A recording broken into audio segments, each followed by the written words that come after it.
So you think this hospital bed will save you from me? Help me! He wants to kill me! The VIP corridor in Lekki was so quiet it felt staged, like the kind of silence money buys when it doesn't want witnesses. The floors shone under soft ceiling lights. The air smelled faintly of antiseptic and expensive hand soap. On the doors, VIP was engraved in soft gold, the letters polished until they looked like they could reflect your face back at you. Inside the room, Eunice Okafor lay on a hospital bed in a pale blue gown, her body weak from emergency surgery, her breath shallow and careful. One hand gripped the metal bed rail as if letting go might cause her to fall apart. Her eyes drifted again to the bedside table, where her phone lay face up, screen dim but still glowing, silent, unreadable, holding a confirmation so powerful it could change her life forever. The door opened, not gently, not with concern. Her husband, Colonel Adeyemi, stormed in wearing a shouty crimson jacket, his face hard with rage, not fear for her health, but fury she had dared to say no. Behind him hovered his mother and sister, watching like judges, not family. A nurse in green scrubs froze mid-step, hands half raised, sensing danger before words were spoken. Colonel didn't look at the monitors. He didn't ask if Eunice was alive. He leaned closer and whispered, "So, you think this hospital bed will save you from me?" Eunice lifted her palm instinctively to shield her face. Her heart pounded. Her body remembered. Connell's fist rose. What he didn't know, what he couldn't imagine in that moment of blind control, was that 10 minutes earlier, while nurses adjusted her for, Eunice had press confirm on a $200 billion global deal that would make her untouchable. And as the alarm screamed through the hallway, everything he believed about power was about to collapse. Before we continue, hit like, subscribe, and comment where you're watching from, because this story is just beginning. The pain did not come in waves the way Eunice expected. It stayed. Sharp, constant, pulling low in her abdomen like something inside her had been tightened and forgotten there. Every breath had to be measured. Too shallow, and her chest burned. Too deep, and the pain flared, bright and unforgiving, reminding her that her body had been cut, repaired, and left fragile in ways no one else in the room could feel. The doctor's words still echoed faintly in her head. The procedure was successful. He had said it gently, professionally, as if success was a clean thing you could hand to someone and walk away.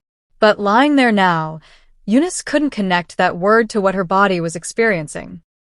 Successful still felt like dizziness that crept in when she moved her head too quickly. Successful felt like weakness, so heavy it pressed her back into the mattress. Successful felt like fear with no clear source, sitting in her chest and refusing to leave.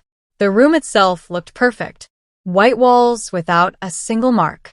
Polished metal rails that reflected light softly instead of harshly. Machines arranged neatly, humming at a steady rhythm, doing their quiet work without drama. This was the kind of room people paid for, so they wouldn't have to see other people suffering. Private. Controlled. Safe. Yet Eunice had never felt more exposed. Her hospital gown was thin, tied at the back, leaving her acutely aware of how little protection fabric could offer. The blanket covered her legs, but she still felt uncovered, like her skin was listening for danger. Her fingers curled instinctively around the bed rail, not because she was trying to move, but because holding onto something solid felt necessary, anchoring. Her eyes drifted again to the bedside table.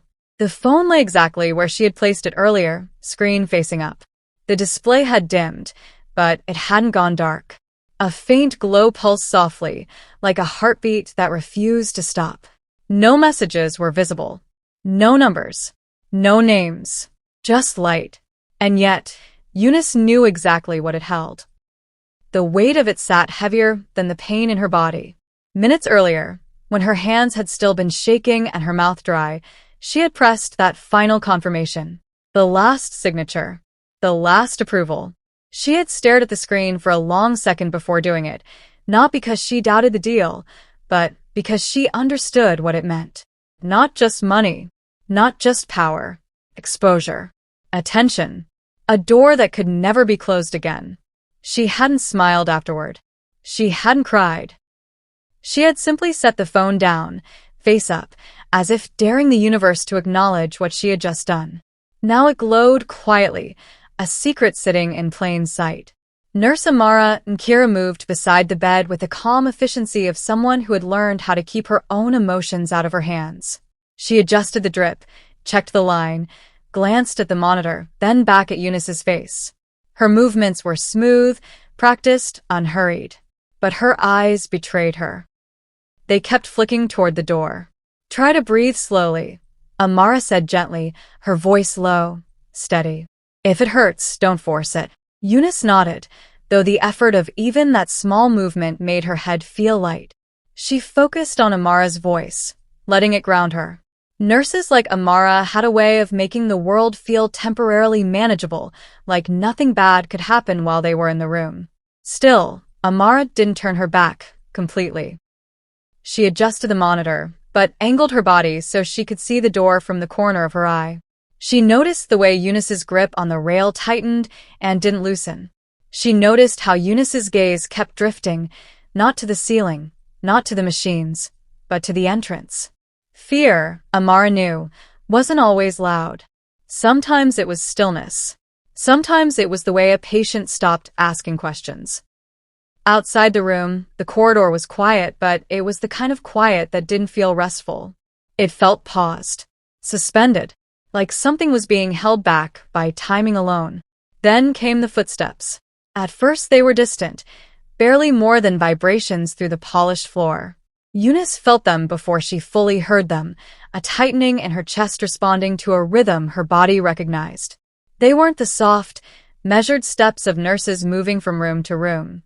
They weren't cautious. They weren't uncertain. They were fast, heavy, purposeful. Amara heard them too. Her head lifted slightly, her shoulders tightening just enough to be noticeable if you were watching closely. She took a small step closer to the bed, not touching Eunice, but positioning herself instinctively between the patient and the door. Her fingers hovered near the equipment panel, close enough to act without thinking. Eunice's heart rate ticked up on the monitor. She swallowed, her throat dry. Her eyes locked on the door now, no longer drifting, no longer pretending. She knew those steps. She had heard them in hallways, in their home, in moments that ended with raised voices and slammed doors. Her body remembered even if her mind wished it wouldn't.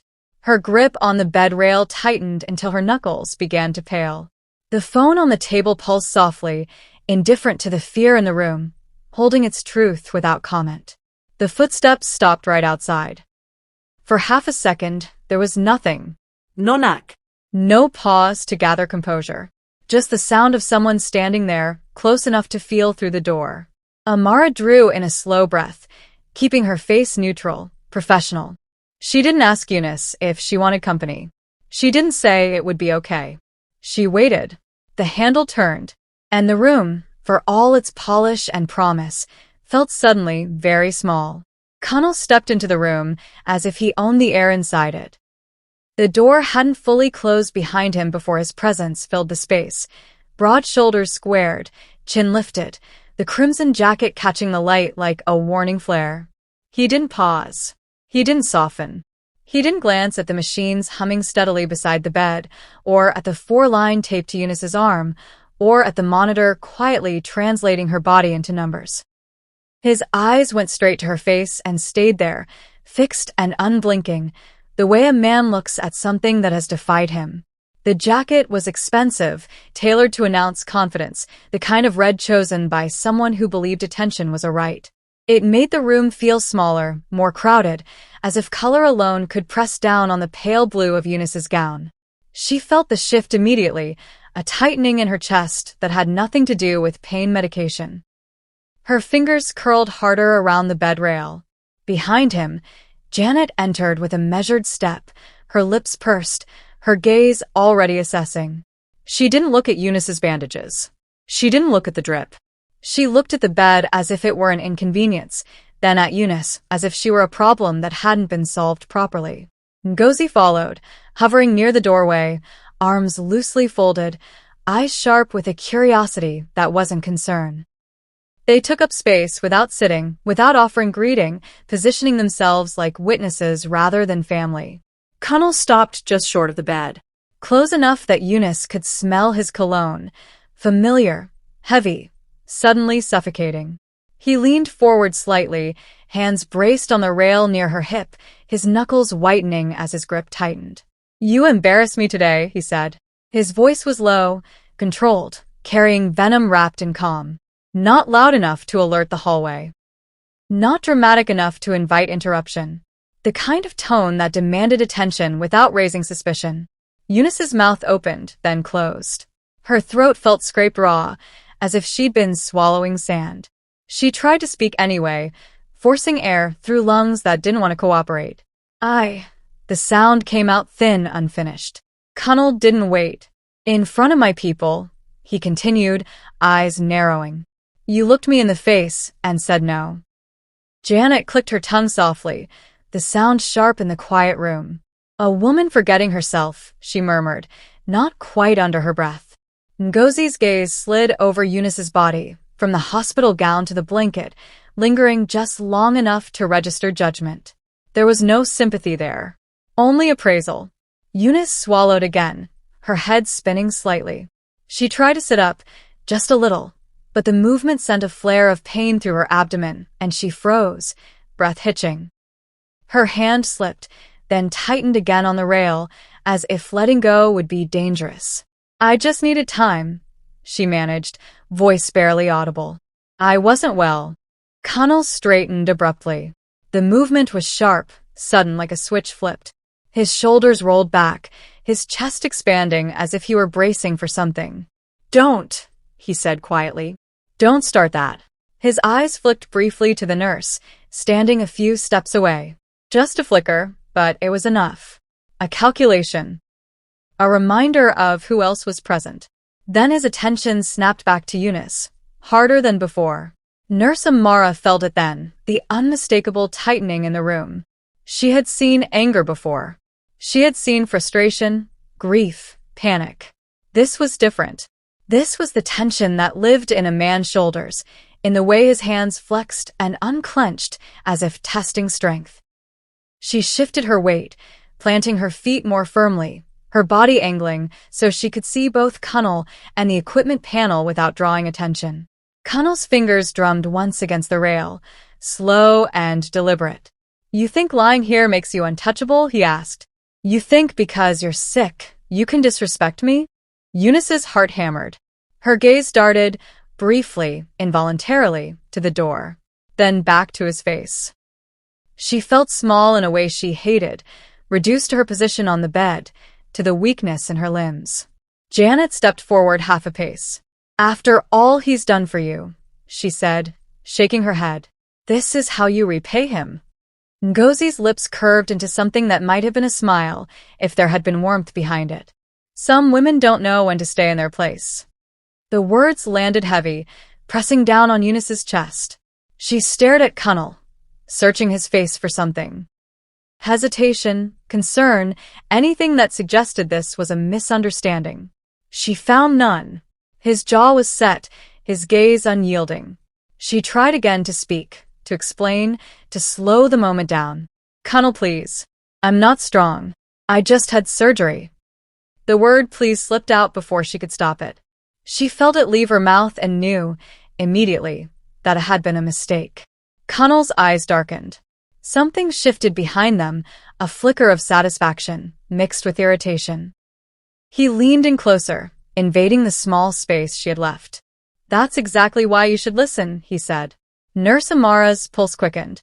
She took a step closer without thinking, her hands lifting slightly, palms open, her posture calm but ready. Her eyes moved between Connell's shoulders, his hands, the angle of his body. She had learned to read the signs. The tension in his neck. The way his weight shifted forward. Eunice felt it too. Her body reacted before her mind caught up.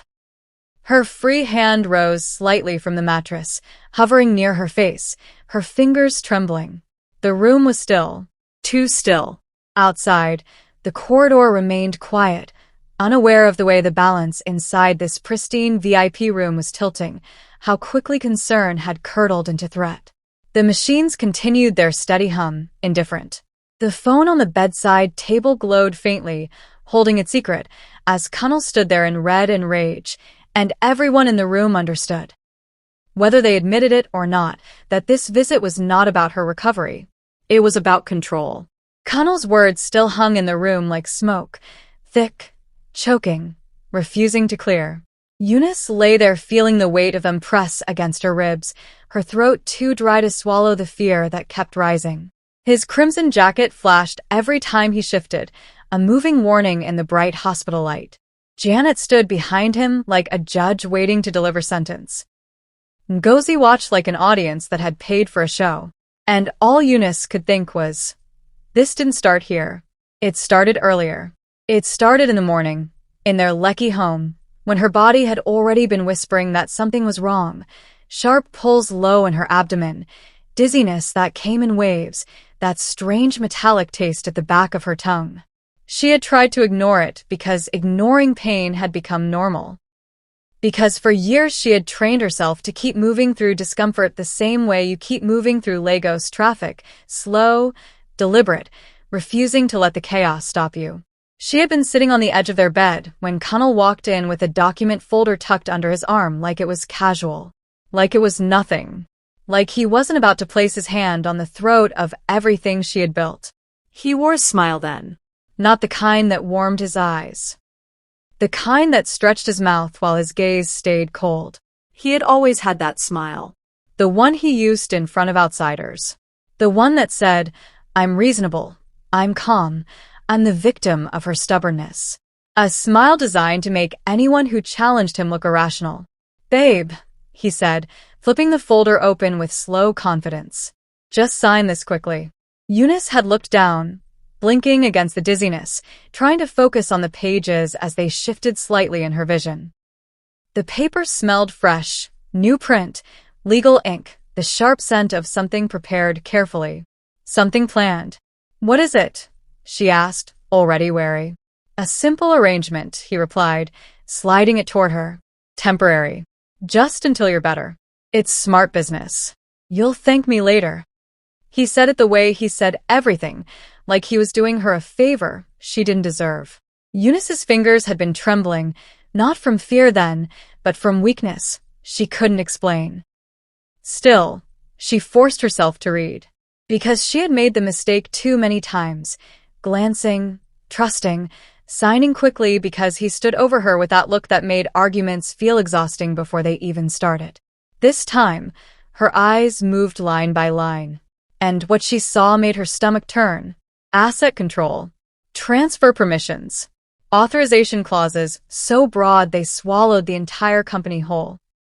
For the avoidance of doubt, one line read, and Eunice had paused there, the phrase suddenly loud in her mind like an alarm. It was written in the language of polite theft, smooth, professional, designed to sound harmless while it moved ownership from one hand to another. There were sections she knew too well because she negotiated contracts with men in suits who tried to trap her with the same wording. She had sat in boardrooms with investors who smiled while sliding predatory terms across glass tables. She had learned to spot hidden hooks. And here they were, buried neatly in a document Connell called simple. Her company. Her life. Her future. His. Eunice lifted her eyes slowly and met his gaze. Connell's smile didn't move. It stayed fixed, practiced. Sign, he repeated, softer this time. Not asking. Instructing. Something in Eunice hardened. Not her body, her spirit. A small, stubborn steel that had survived too many nights of being told she was nothing. She swallowed. Her voice came out quiet. No. At first, Connell didn't react as if he heard her. The smile stayed on his face like a mask glued tight. He let a second pass, then chuckled as if she had made a joke. Eunice, he said, shaking his head, don't start. She looked back down at the document, as if double-checking would somehow soften the truth. It didn't. The words stayed sharp, clear, unforgiving. She pushed it slightly away from herself. I'm not signing this. That was when the mask dropped. Not gradually. Instantly. Connell's smile vanished like a light switching off. The softness disappeared from his mouth. His eyes changed first, darkening, tightening, the pupils narrowing the way they did when he was no longer pretending. His jaw clenched. The air in the room felt different. Thicker. Dangerous. You won't sign? He repeated, as if tasting the idea. Eunice kept her voice steady, even as her abdomen pulsed with pain. No. Connell leaned forward a fraction. After everything I've done for you?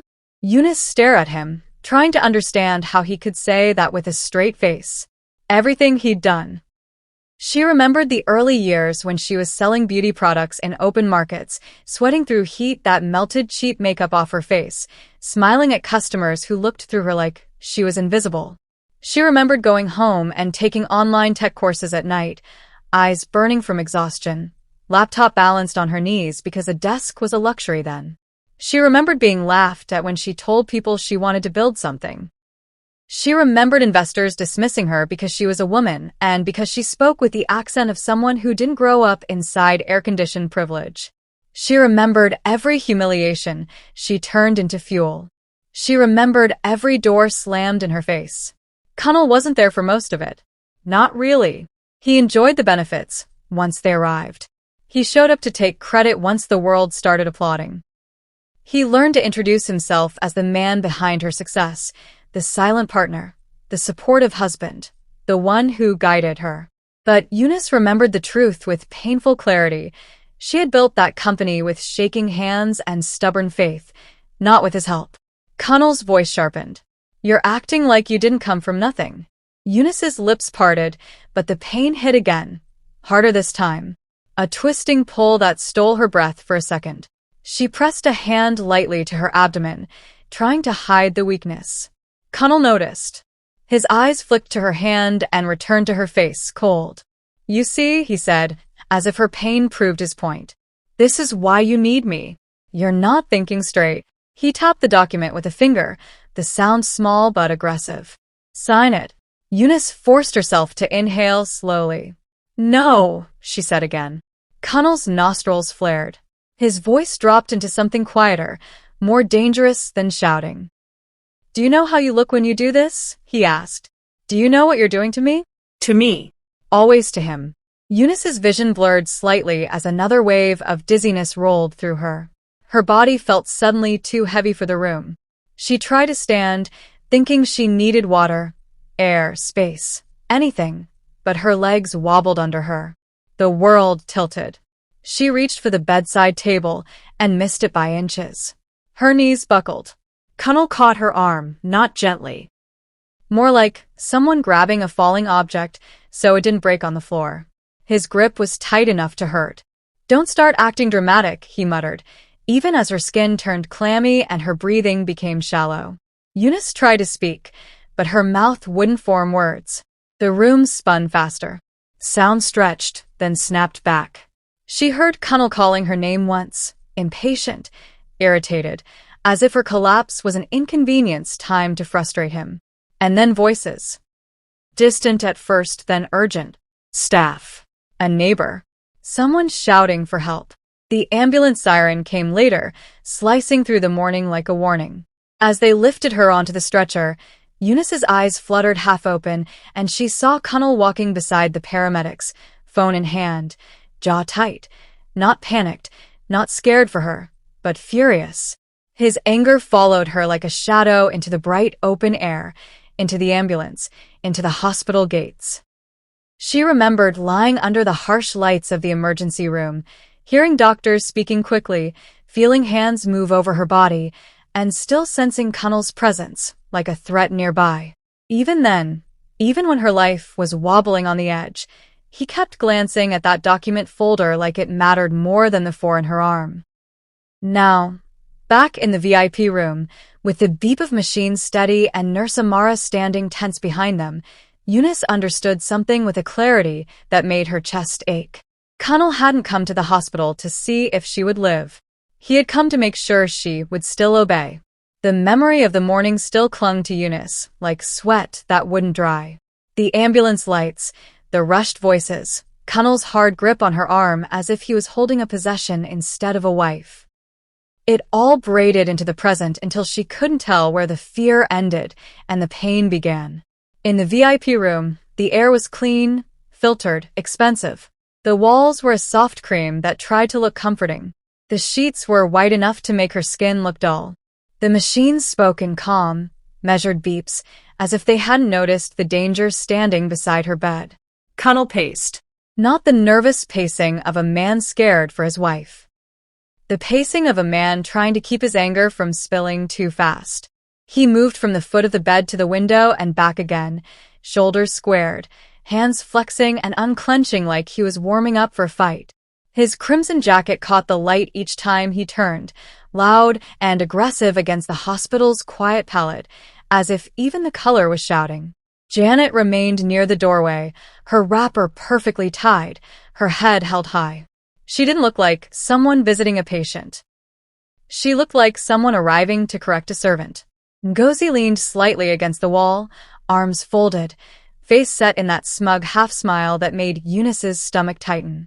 It was the kind of smile you wore when you were enjoying someone else's suffering but wanted to pretend you were innocent of it. Eunice lay trapped in the center of their attention. Her abdomen pulled sharply each time she drew in a deeper breath, so she kept her breathing shallow. She didn't want to give pain the satisfaction of being seen. She didn't want to give them anything. But weakness had a way of exposing itself anyway, dry lips, trembling fingers, eyes that couldn't stop blinking because tears kept threatening to rise. Connell stopped pacing suddenly and faced her. "You really did it," he said, voice low. "In front of people." Eunice swallowed. Her throat felt like sandpaper. "Connell, You embarrassed me," he cut in, as if her words were noise. "You looked at me like I was some thief." His lips curled when he said the word, offended by the implication, even though he had tried to steal with signatures and clauses and smiles. Eunice tried to lift her head slightly and immediately regretted it. A wave of dizziness rolled through her. She gripped the bed rail with one hand, the metal cool under her palm, grounding her. "It wasn't about embarrassment," she whispered. "I was sick. I was in pain. I needed." Connell laughed once, short and sharp. "You needed to disobey." The word landed like a slap. Janet stepped forward, her voice smooth with certainty, as if she was reciting a law that everyone should know. "A woman must submit," she said. The way she said it wasn't advice. It was a verdict. Eunice turned her eyes toward her, trying to find even a flicker of mercy. She found none. Janet's gaze didn't soften. It hardened, like stone warmed by the sun, quiet, unyielding, sure of itself. "You women of today," Janet continued, tilting her head. "You think because you have small money, you can talk anyhow. You can challenge your husband like he is your mate." Ngozi's smirk deepened, her eyes sliding over Eunice, like she was watching a drama on TV and enjoying the most painful scene. Connell pointed toward the bedside table. His finger hovered in the air, accusing. "See that phone," he said. "Always glowing. Always ringing. Always business. You think it makes you bigger than me." Eunice's gaze flicked involuntarily to the phone. It lay face up, screen dim but faintly lit, like a secret refusing to die. Her chest tightened. Not because she feared Connell seeing it. There was nothing visible, no words readable from where he stood. But because she knew what it meant. She knew what she had confirmed minutes ago, even while nurses adjusted her for. She knew the weight of it, the power, the finality. And she also knew Connell didn't know. That ignorance was a thin, fragile shield.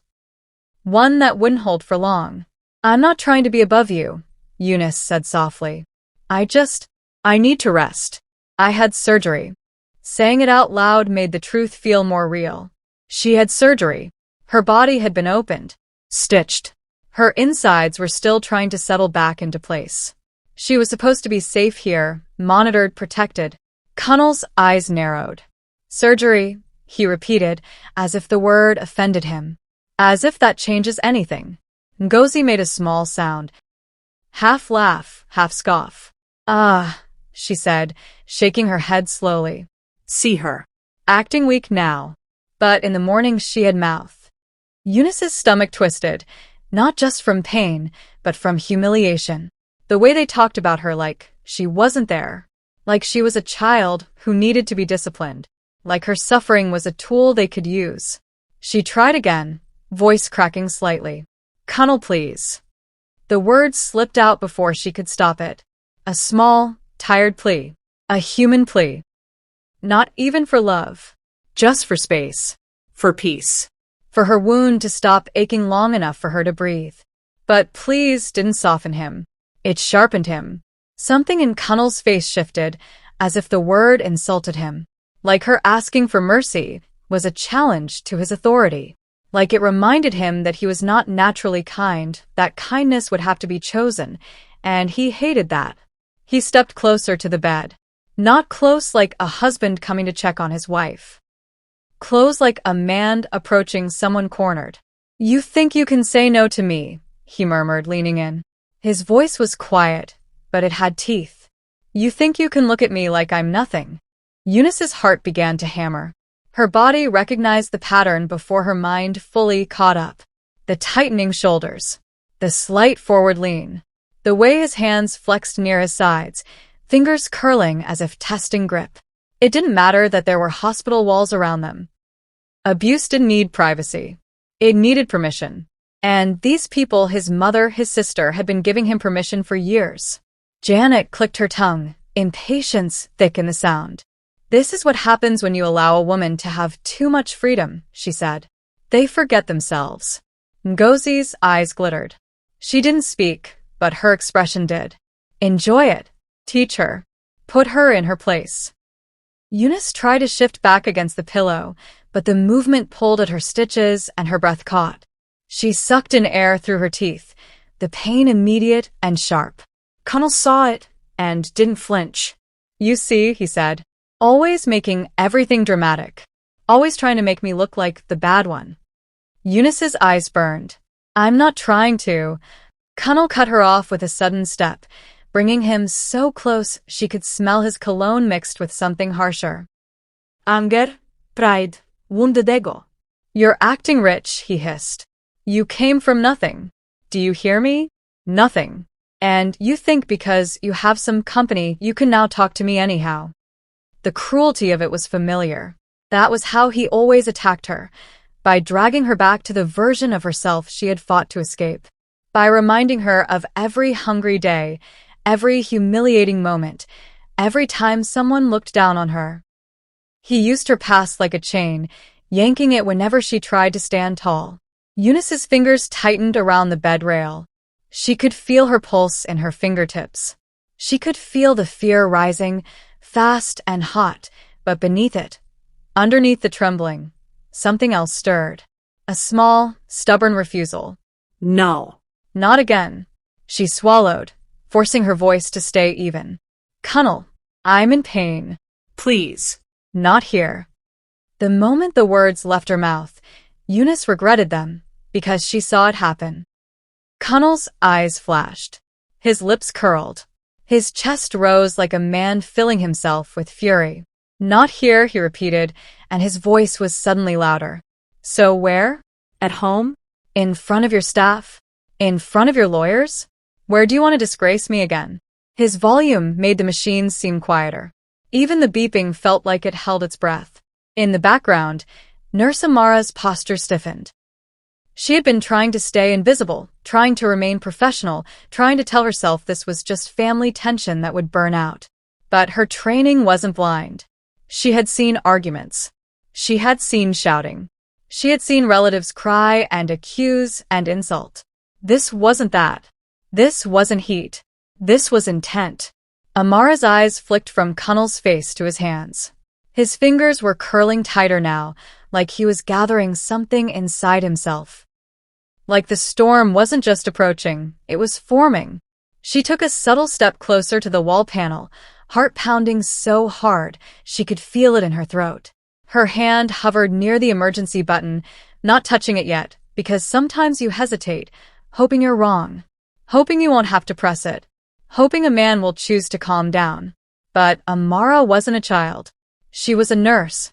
She knew hope didn't stop a fist once it decided to fly. Eunice watched Connell's body shift. Weight rolling forward, shoulders tightening, elbow bending just slightly, as if rehearsing motion. Her blood turned cold. She raised her free hand a little, instinctive, protective, not even thinking, just survival. The room felt like it shrank around them. Janet's mouth tightened as if satisfied, as if this was the correction she had come to witness. Ngozi's smirk trembled at the edges, excitement sharpening in her eyes. Connell leaned closer, his voice dropping into a dangerous calm. "You think you can hide behind this bed," he said softly. "You think surgery makes you untouchable." And then Eunice saw it, clear as daylight. Connell wasn't just angry. He was building momentum, like a storm about to break. Connell moved. It wasn't slow. It wasn't hesitant. It was sudden, decisive, the kind of movement that came from habit rather than thought. One moment he was leaning over the bed, voice low and sharp. The next his body lunged forward as if pulled by something violent and familiar inside him. His shoulder rolled. His arm came up, muscles tightening with practiced certainty. His fist rose. Tight. Certain. Aimed.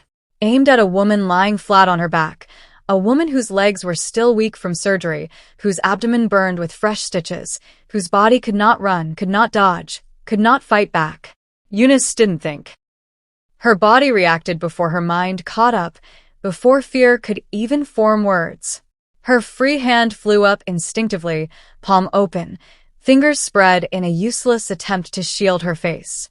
The other hand clamped down on the bed rail with everything she had left. Her grip tightened until the metal bit into her skin, until her knuckles turned bone white. Her eyes widened, not with surprise, with recognition. This was the moment her body had been bracing for all along. Her breath hitched, catching painfully in her chest. A sound escaped her throat, half gasp, half sob, raw and unfiltered. She could see Connell's fist, so clearly it felt unreal, the veins standing out on his forearm, the familiar shape of his hand turned into a weapon. Time slowed. The hum of the machine stretched. The light overhead felt too bright. Every detail sharpened. The red of his jacket, the pale blue of her gown, the sterile white walls that suddenly seemed very far away. Nurse Amara gasped. The sound tore out of her before she could stop it. Her heart slammed hard against her ribs, adrenaline flooding her veins. She didn't freeze. She didn't shout. Training took over where fear tried to paralyze her. She moved. One sharp step. Her hand slammed against the wall panel. The emergency alert was pressed. The alarm exploded into the room. Sharp. Loud. Unforgiving. It cut through everything, the shouting, the breathing, the tension. Slicing the moment open and dragging it into the open air. The sound echoed down the corridor, impossible to ignore, impossible to pretend away. Connell froze. Not because he felt shame. Not because he suddenly remembered where he was. He froze because he hadn't expected noise. For a fraction of a second, his fist hovered in the air, suspended between intention and consequence. His eyes flicked toward the wall, then to the door, then back to Eunice. Shock flashing across his face like a crack in glass. "Turn that off," he snarled. The words came out sharp, furious, panicked. He twisted his head toward Nurse Amara, his raised arms still tense, his body still coiled. Turn it off now. But the alarm didn't care who he was. It screamed. Eunice shook. Her raised hand trembled violently, her fingers spasming as the adrenaline surged through her fragile body. Her grip on the rail tightened further, if that was even possible, her nails digging into the metal as if she could anchor herself there. Her chest rose and fell too fast, breath coming in shallow, uneven pulls. Her whole body was trembling now, not just from fear, not just from pain, but from the sudden, overwhelming realization that something had changed. Someone had heard. The hallway had heard. The hospital had heard. The sound bounced off the walls, off the machines, off the sterile calm that had been pretending to protect her. It poured out of the room, announcing what had been hidden for too long. Janet stiffened near the doorway, her face tightening in shock. "What is all this?" she snapped, irritation creeping into her voice as if the alarm itself were disrespectful. Ngozi's smirk vanished. Her eyes darted toward the door, then back to Kunnel, uncertainty flickering for the first time. This wasn't part of the performance she had expected. This wasn't quiet. This wasn't contained. Kunnel's jaw clenched. His fist lowered slightly, then rose again, as if he were deciding whether to finish what he'd started before anyone arrived. His chest heaved, anger and panic wrestling inside him. Eunice saw it.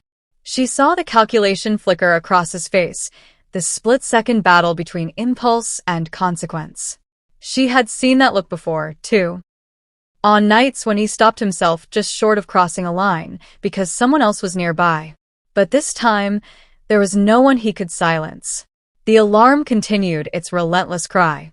Footsteps echoed faintly in the distance, growing louder with each second. Eunice's eyes filled with tears she hadn't planned to shed. They spilled over, hot and unstoppable, sliding down her temples into her hair. She didn't wipe them away. She couldn't. Her hands were occupied, one still shielding her face, the other locked around the rail like a lifeline. Her body trembled so hard the bed shook slightly beneath her. And in that shaking, fragile moment, something inside her shifted. For the first time, the violence wasn't hers alone to carry. For the first time, the silence had been broken by something louder than fear. Kunnel took a step back, his raised arm finally dropping to his side as voices became audible outside the room. Urgent, alert, professional. He ran a hand through his hair roughly, eyes blazing with fury as he glared at Nurse Amara. "You think you can embarrass me like this?" he spat. Amara didn't answer him. She stood frozen but upright, her hand still hovering near the panel, her chest rising and falling fast. Her eyes never left Kunnel's shoulders, his hands, his stance. She positioned herself instinctively between him and the bed, not touching Eunice, but shielding her with her presence. She could feel her heart pounding, could feel the fear clawing at her, but she didn't step back. Eunice noticed that too. Through the blur of tears and pain, she noticed the way Amara's body had placed itself there without permission or praise. The way she didn't apologize. The way she didn't explain. She had chosen a side. The alarm finally cut off as the system cycled, but the damage was done. The echo of it lingered in Eunice's ears, in her bones, in the room itself. The door handle rattled. Someone knocked hard once, then pushed. Kunnel's eyes flicked to the door again, his face twisting with rage and something dangerously close to fear. Eunice lowered her raised hand slowly, her arm aching from the tension. Her fingers trembled as they came down, hovering uncertainly near her chest. She was still shaking, still weak, still in pain, but something had changed. The truth was out. Her marriage had finally made a sound loud enough for others to hear.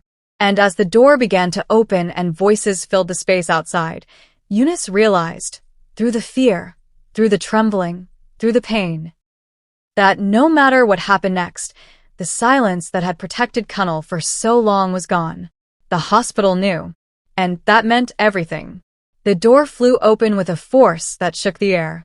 2 security officers surged in so fast it looked like the room had summoned them from thin space. Their shoes gripped the polished floor, bodies angled forward, eyes already scanning. Bed, patient, threat, exits. They didn't ask questions first. They didn't hesitate. Their training read the scene in a single glance and moved on instinct. Kunnel was still standing too close. His arm was still tense from the motion he'd tried to complete. And the first officer caught it. A strong hand wrapped around Kunnel's forearm mid-action, locking his elbow before the momentum could restart. Not a punch. Not a struggle. Just a firm, controlled restraint that turned Kunnel's violence into something contained. The second officer stepped forward at the same time, placing himself directly between Kunnel and the bed, broad shoulders, squared stance, feet planted like a wall. Eunice couldn't see all of him from where she lay, but she felt the shift immediately. The space around her changed, the air thick with authority. For the first time since Connell entered, her body registered something unfamiliar. A barrier. Protection that wasn't begged for. Protection that simply arrived. Connell jerked his arm once, then again, rage flaring as he realized he couldn't move the way he wanted. His face turned crimson, jaw clenched, so tight his cheek muscles jumped. "Hey," he barked, voice sharp enough to cut.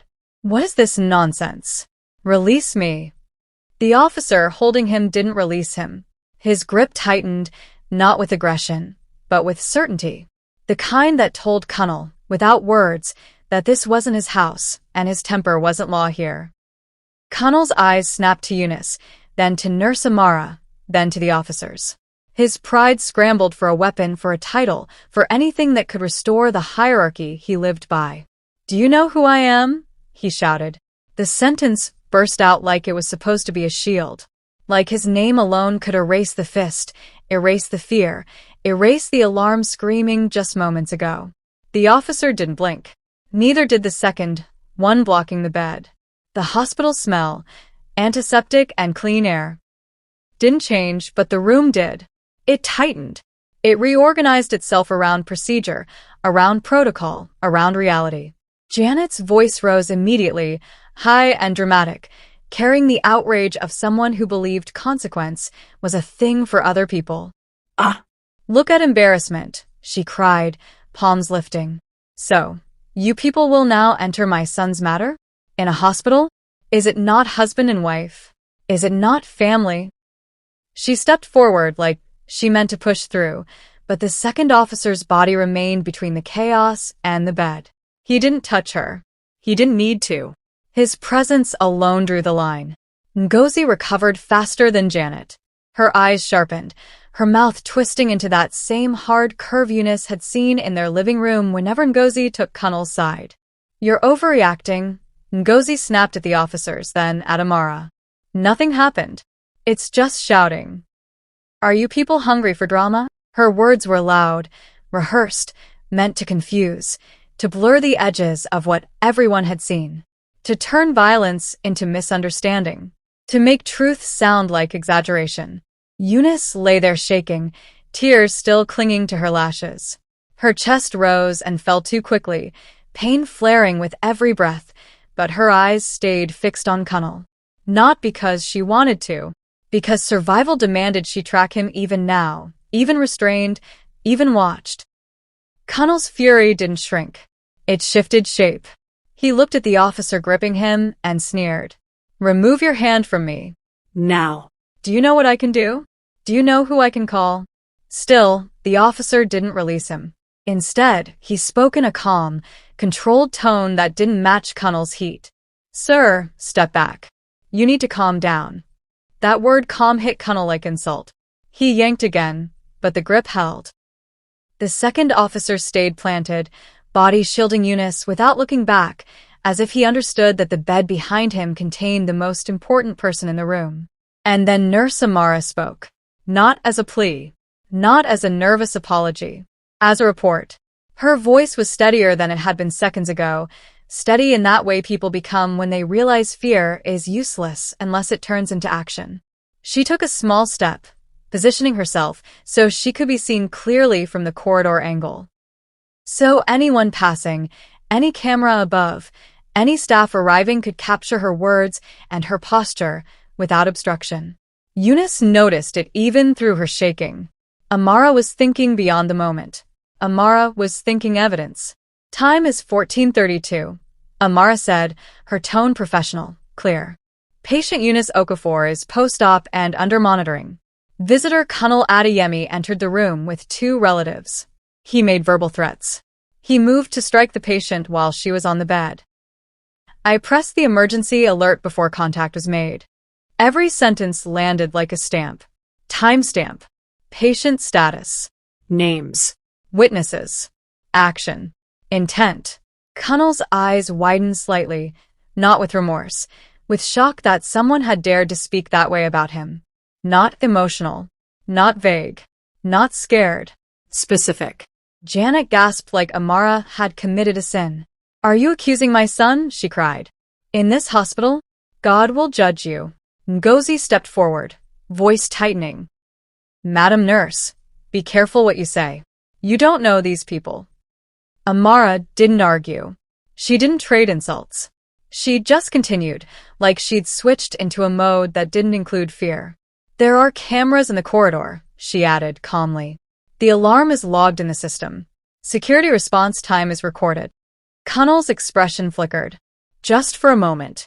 Because that was the part he couldn't shout over. A corridor camera didn't care about his name. A logged alarm didn't care about Janet's wailing. Recorded response time didn't care about Ngozi's sneer. Eunice felt something loosen in her chest.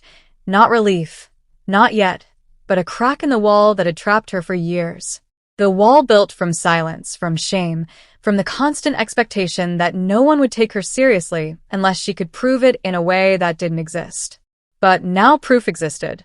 It wasn't in her trembling voice. It was in systems. In staff. In routine hospital procedure that treated violence like what it was, not like marriage. The security officer holding Connell shifted his grip slightly, turning Connell's body away from the bed, forcing distance. The motion was practiced and firm. Connell fought it with his shoulders, but not with his fists, because fists didn't work against this kind of control. Sir, you need to step outside, the officer said. Connell's laugh was sharp and unbelieving. Step outside? Me? In a VIP room? In Lekki? Are you mad? He tried to pull free again, and this time his expensive jacket wrinkled under the officer's grip, the crimson fabric creasing like even the color couldn't protect him. You don't understand, Connell snapped, voice lowering into that threatening calm he used when he wanted fear instead of noise. This is my wife. The officer's tone didn't change. And she is a patient. That was it. That single sentence. Not wife. Not property. Not extension of your ego. Patient. Person. Protected. Janet's crying grew louder, but it began to sound less like righteous outrage and more like panic. Ngozi's face tightened, her eyes darting toward the corridor as if she suddenly remembered other people existed outside this room. Eunice lay there shaking, watching it all unfold like a dream that was too real. She could still feel the ghost of Connell's raised fist in the air. Her body still braced for impact that hadn't landed. But something had changed that could not be undone. The room was no longer Connell's stage. It was a scene. A documented scene. A hospital room that had turned into a record. Amara took another subtle step, positioning herself again. Just enough so the corridor view stayed clean. Just enough to ensure no one could later claim she was confused, or emotional, or misunderstanding. She held her ground with the quiet courage of someone who understood that the most powerful thing in the world is not shouting. It's facts. Connell was still furious, still spitting threats under his breath, still trying to intimidate his way back into control. But fury didn't erase alarms. Fury didn't erase cameras. Fury didn't erase the presence of two officers in a room that now belonged to procedure. And as the security officer began guiding Connell backward toward the door, step by step, controlled and unyielding, Eunice realized something with a sudden, trembling clarity. This wasn't just about stopping a fist. This was about the moment private cruelty became public record. And once something becomes record, it stops being a secret. It becomes a consequence. The door opened again. Not with panic this time. Not with shouting or alarms or rushing feet. It opened with control. The sound was softer, deliberate, like a decision being made rather than an interruption. The room seemed to register it before anyone turned, the air shifting in a way Eunice felt deep in her chest. Clara walked in first. She didn't rush. She didn't hesitate. She moved with the kind of still confidence that made people step aside without being asked. Her posture was straight, her shoulders relaxed, her eyes sharp, too sharp to miss anything. The moment her gaze landed on Eunice lying pale and shaking on the hospital bed, something cold and dangerous settled into her expression. Then her eyes moved. They cut across the room and landed on Connell, restrained, angrily breathing. Crimson jacket wrinkled under the grip of security. Clara didn't blink. So this is him, she said. Her voice was low, calm, almost conversational, but it carried weight. Not accusation. Confirmation. Connell stiffened. He recognized that tone even before his mind caught up. It was the tone of someone who didn't need to raise their voice because the room already belonged to them. Two men in tailored suits stepped in behind Clara, followed by a woman holding a tablet close to her chest. None of them looked surprised by the security presence. None of them reacted emotionally to the scene. Their eyes moved the way professionals' eyes moved, taking in details, posture, distance, restraint. Then Chief Emeka Okafor entered. The room changed again. He didn't announce himself. He didn't demand attention. He didn't even look immediately at Connell. He walked in slowly, hands at his sides, expression composed, eyes steady. His presence carried a quiet authority that didn't need decoration. He was the kind of man whose name opened doors long before he arrived, whose reputation traveled faster than his footsteps. Eunice felt it before she saw him fully. Her breath caught, not in fear this time, but in something closer to release. "Daddy," she whispered, the word barely sound. Chief Emeka stopped beside her bed. He looked at her face. The tears, the trembling, the stiffness in her hands. His jaw tightened, just slightly. He reached for her hand and took it gently, grounding, solid. He didn't speak yet. He didn't need to. He turned then and looked at Connell. The look wasn't explosive. It wasn't dramatic. It was far worse. It was calm. Behind Chief Emeka came Mr. Williams. He had entered the room wearing a polite, professional expression, the kind that lived comfortably in boardrooms and private lounges. But the moment his eyes registered Eunice on the bed, the security officers, Connell restrained, that expression vanished. It fell away like a mask. "What happened?" Mr. Williams asked quietly. Not loudly enough to command the room. Not angrily enough to escalate it. But with the kind of quiet authority that made everyone listen. Nurse Amara straightened instinctively. She had never met him before, but she recognized the tone. The tone of someone used to answers. "There was an attempted assault," she said clearly. The patient was threatened. Security intervened. The emergency alert was logged. Mr. Williams nodded once, eyes never leaving the scene. "Is everything recorded?" he asked. Amara didn't hesitate. Yes. The alarm, security response, corridor cameras. All logged. That was the moment Connell's confidence fractured. Not completely.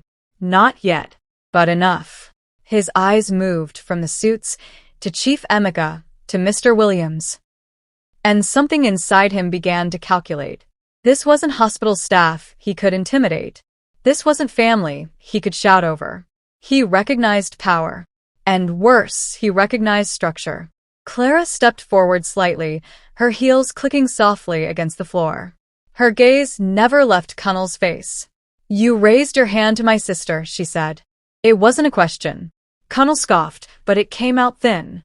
"This is being exaggerated," he snapped. "It's a misunderstanding. Husband and wife." "Stop," Clara said. One word. Clean. Sharp. Connell stopped. Not because he respected her. Because something in her voice made it clear that continuing would only make things worse. Chief Emeka finally spoke. His voice was quiet, measured, almost gentle. "My daughter just had surgery," he said. "And you came here with anger instead of concern." Connell opened his mouth, but nothing came out. Because there was nothing he could say that didn't sound like what it was. "Excuse. Mr." Williams took a step closer, his tone shifting slightly, still calm, but edged with something harder. "Mr. Adeyemi," he said, addressing Connell directly for the first time, "you are aware that Ms. Okafor is a protected party in an ongoing international transaction?" Connell blinked. "What?" he asked too fast. Mr. Williams didn't repeat himself. He simply looked at him, letting the implication settle. Eunice felt it then. The realization creeping into Connell's face. The dawning understanding that this wasn't just a family scene that had gone wrong. That the room contained witnesses who didn't belong to his world. That the woman on the bed wasn't isolated. Wasn't unprotected. Had people. Powerful ones. Clara's eyes softened only when they flicked back to Eunice. She moved closer to the bed, resting a hand on the rail near her sister's trembling fingers. "You're not alone," she said quietly. Eunice nodded, tears spilling freely now. Not from fear, but from the relief of being seen, of being backed, of not having to carry this moment by herself. Connell shifted under the officer's grip, his anger now mixed with something sharper. Fear. Janet had gone quiet. Too quiet. Her earlier wailing replaced by a tight, stunned silence as she looked between Chief Emeka and the suited men, finally understanding that this was not a room she could control with noise. Ngozi's eyes darted again, scanning faces, exits, options. There were none. The room had settled into something heavier than tension. It had settled into inevitability. Mr. Williams turned to Nurse Amara again. "Please ensure all documentation remains intact," he said. "Nothing is to be altered." "Yes, sir," Amara replied, steady. Chief Emeka squeezed Eunice's hand gently. "My daughter," he said, voice low but unshakable, "you will never beg this man again." Connell flinched. Not outwardly.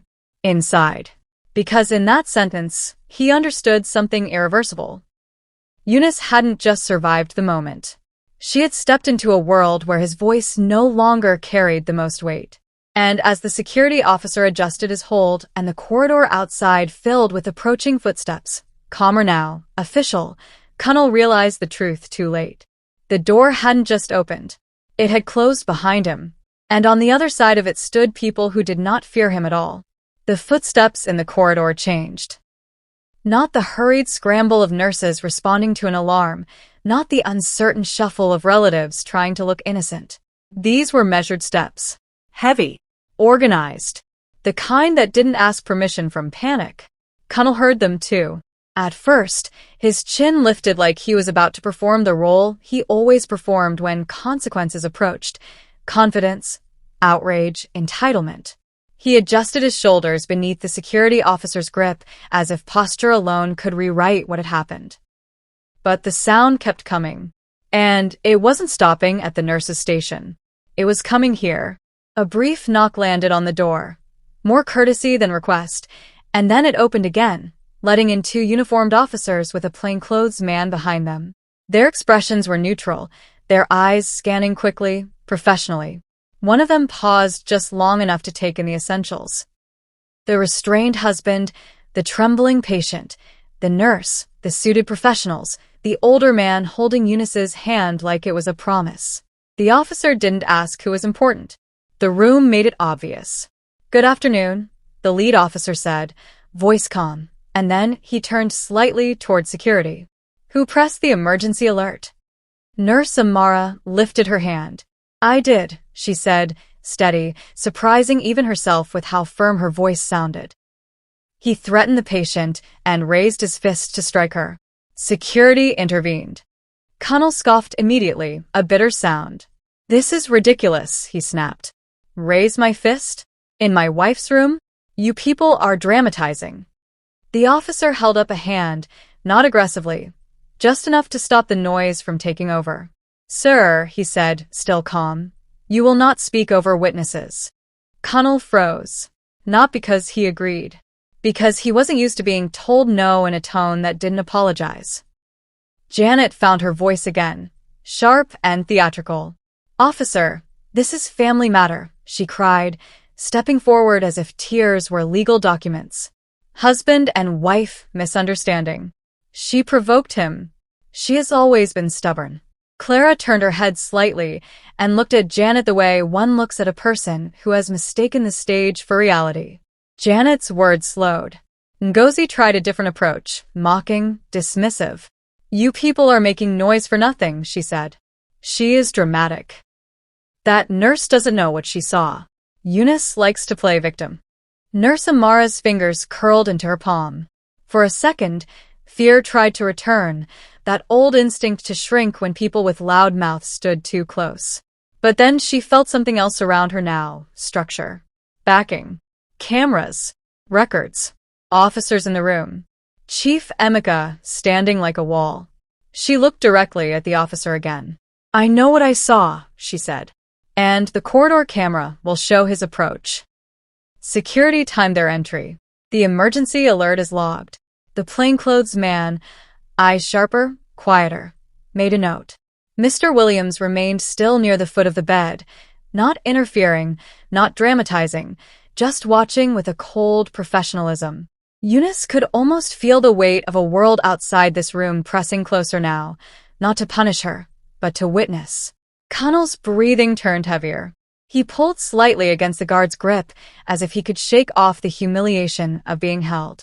"Officer," he said quickly, switching tactics the way men like him always did when rage stopped working. "Let's talk like adults. This is a misunderstanding. My wife and I had an argument. She's under medication. She's emotional. You know how women can be when—" Clara's hand tightened on the bed rail. Chief Emeka's expression did not change, but his eyes narrowed so slightly it felt like the temperature dropped. The officer's face remained neutral. "Sir," he said again, "you were restrained mid-action. That is not an argument. That is an incident." Connell swallowed. He looked around like he was searching for a person who still belonged to his side. Janet was clutching her wrapper now, crying louder, as if volume could soften consequences. Ngozi's confidence had turned twitchy. She kept glancing at the door and then back at the officers, measuring how serious this had become. And then another voice entered the room. Firm, female, precise. "Excuse me." Faith stepped in like she had been expected. She didn't look rushed, even though she must have moved fast to get here. Her hair was neat, her outfit sharp, her eyes focused in the way of someone who didn't come to debate feelings. She carried a file folder under one arm and a slim laptop bag in the other hand. Faith's gaze landed first on Eunice. Just for a second, something gentler flickered in her eyes. Then she turned to the officers. "I'm Faith Adneron," she said. "Legal counsel for Ms. Eunice Okafor." Connell blinked hard. "Faith?" he said, and there was something in his voice that tried to sound casual, like this was still his home ground. Ah. "Good. Tell them this is being blown out of proportion." Faith didn't even look at him. She opened the folder and pulled out papers with calm efficiency, as if she had been preparing for this moment for months. "Officer," she said, "there is documentation of prior threats. There is a record of coercion regarding asset transfer attempts. And there is a pending legal separation filing initiated today, before this incident occurred." Janet's crying faltered. Ngozi's mouth opened, then shut. Connell's face tightened. "What are you talking about?" he snapped. "Separation?" "Eunice, you did what?" Eunice lay there, chest rising in shallow breaths, pain tugging at her abdomen every time her lungs expanded too deeply. Her eyes were wet, but clearer now. Her hand was still in her father's grasp, her sister at her side, her nurse standing like a witness, her lawyer standing like a shield. Connell's gaze swung to her, sharp and urgent. "Eunice," he said, lowering his voice, making it softer, warmer, trying to pull her back into the familiar trap. "Why are you allowing these people to turn a family matter into police matter? You know me. You know I would never." A laugh almost escaped her. Not because it was funny, because it was so predictable it felt like a script. Chief Emeka leaned slightly closer to her, his voice low enough only Eunice could hear. "Speak," he said gently. "Not for them. For you." Eunice's throat tightened. For years, her life had been made of swallowing. Swallowing insults. Swallowing fear. Swallowing bruises she hid under sleeves and smiles. Swallowing apologies she didn't believe because it was safer than the storm that came after the truth. Her eyes met Connell's, and in his eyes, she saw something she had avoided naming for too long. Not love. Control. Even now, even with officers in the room, even with her father watching, he was still trying to reach for the same thing, her silence. Faith's voice cut through the air again. "Officer," she said, "we have also activated asset protection protocols. Any attempt by Mr. Adeyemi to access company accounts or sign on Ms. Okafor's behalf will be treated as fraud." Connell's head snapped toward Faith. "You can't do that," he hissed, anger rising again because the charm hadn't worked.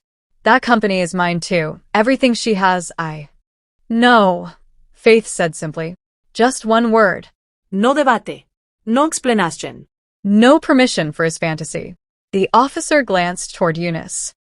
His voice softened slightly, professional but careful. Madam, he said, do you want to make a formal statement? The room seemed to hold its breath. Janet's sobs quieted to sniffles. Ngozi leaned forward as if she could intimidate the answer out of Eunice with her eyes alone. Connell stared at Eunice, his expression pleading now, desperate not because he cared about her, but because he could feel the illusion of control slipping out of his hands like water. Eunice's fingers trembled against the bed sheet. Her heartbeat pounded in her ears. Fear still existed in her body, yes. It lived in the tightness of her chest, the dryness in her throat, the instinct that told her if she spoke, punishment would follow. But something else existed now, too. Witnesses. Records. People who would not leave her alone with him again. Eunice swallowed, drew a careful breath through the pain, and forced her voice out. I want it on record, she said. Her voice shook, but it didn't break. My husband came here to harm me, she continued, each word landing like a stone dropped into still water. I am afraid of him, and I want protection. Silence hit the room, so hard it felt physical. Even the machines seemed to sound quieter for a second, as if the hospital itself respected the weight of what she had just said. Connell's face went blank. Not because he didn't understand, because he did. Janet froze with her mouth slightly open, tears clinging to her lashes. Ngozi's smirk vanished completely, replaced by a sharp, darting panic. Nurse Amara exhaled slowly, her shoulders dropping a fraction like she had been holding her breath for an hour. Faith nodded once, satisfied, not happy, not triumphant, just relieved that the truth had finally been spoken in a room where it could not be swallowed again. The officer made a note. Then he looked at Connell. And in that look was the end of the illusion Connell had lived on. Sir, the officer said, voice steady, you are being detained for questioning regarding attempted assault and threats made in a medical facility. You will cooperate. Connell tried to speak. He tried to smile. He tried to protest. But none of it landed, because the room had already moved past his performance. And Eunice, still trembling, still hurting, realized something that felt like a door opening inside her chest. Truth wasn't gentle, but it was louder than shouting. And for the first time in her life, it was on her side. The room doesn't return to normal after that moment. Even after Connell is led away, even after the officers' voices fade down the corridor, even after the door closes behind him, something permanent has shifted. Eunice lies there breathing slowly, her body still in pain, her hands still trembling, but the silence that settles around her is different now. It isn't fear, it's aftermath. It's the quiet that comes when a truth has been spoken out loud and cannot be taken back. Outside that hospital room, consequences are already unfolding. Phones are ringing. Records are being reviewed. Stories are moving faster than Connell ever imagined. And the glow on Eunice's phone, still face up on the bedside table, has not faded. What it represents hasn't even begun to surface yet. Because what Connell still doesn't fully understand is that the woman he tried to silence on a hospital bed has just become too powerful to ignore. And this is only the beginning. In part 2, the world will discover what that glowing notification truly meant, how the $200 billion deal changes everything, and what happens when control meets consequences in public, not behind closed doors. So tell me in the comments, should Eunice forgive Connell, or is walking away the only justice? What would you have done in her place? Spoken up, or stayed silent one more time? Do you think money brings safety, or did Eunice's courage matter more? If you want part 2, make sure you like, subscribe, and share the story because the next chapter doesn't just expose power. It destroys it. Part 2 is coming. Don't miss it.